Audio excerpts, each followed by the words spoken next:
A pathogen is a microorganism that can cause disease.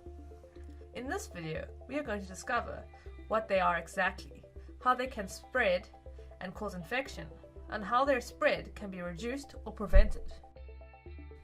Pathogens may be viruses, bacteria, protists, or fungi.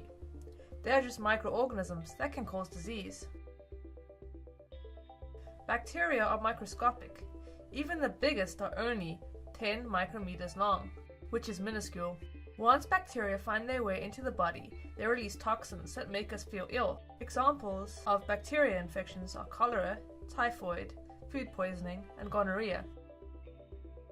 Although bacteria are very small, viruses are much smaller again. They are among the smallest organisms we know of.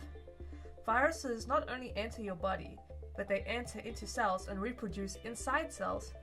They reproduce hundreds of thousands of times and eventually cause the host cell to explode. The virus then passes out through the airwaves, bloodstream, or other route and can spread through populations. Examples of viral infections are the flu, influenza, measles, mumps, the common cold, and AIDS.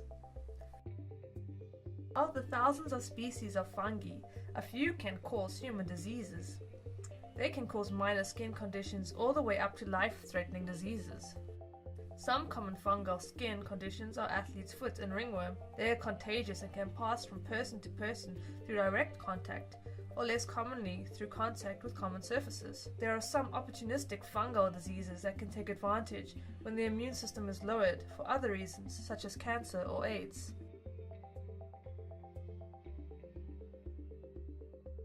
Protists are single-cell organisms.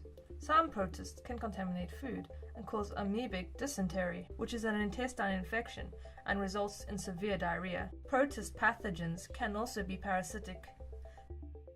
They live in or on other organisms and cause harm. Malaria is an example of a protist pathogen that lives in the blood and is transmitted by mosquitoes. Watch the second part of this video to see how pathogens are spread and how their transmission can be prevented.